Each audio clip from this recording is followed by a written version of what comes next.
सड़क यही रहती है। एक दिन शेख चिल्ली कुछ लड़कों के साथ अपने कस्बे के बाहर एक पुलिया पर बैठा था।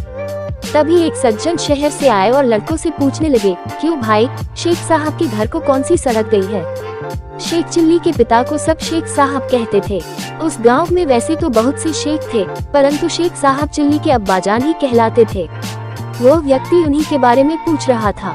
वो शेख साहब के घर जाना चाहता था, परंतु उसने पूछा था कि शेख साहब के घर कौन सा रास्ता जाता है। शेख चिल्ली को मजाक सूझा। उसने कहा, क्या आप यह पूछ रहे हैं कि शेख साहब के घर कौन सा रास्ता जाता है? हाँ हाँ बिल्कुल, उस व्यक्ति ने जवाब दिया। इससे पहले कि कोई लड़का बोले, शेख चिल्ली बोल पड़ा, इन तीनों में से कोई भी रास्ता नहीं जाता। तो कौन सा रास्ता जाता है? कोई नहीं। क्या कहते हो बेटे, शेख साहब का यही गांव है न? वह इसी गांव में रहते हैं न? हाँ, रहते तो इसी गांव में हैं। मैं यही तो पूछ रहा हूँ कि कौन सा रास्ता उनके घर तक जाएगा। साहब, घर तक तो आप जाएंगे, शेख चिल्ली ने उत्तर दिया। यह सड़क और रास्ते यही रहते हैं और यही पड़े रहेंगे।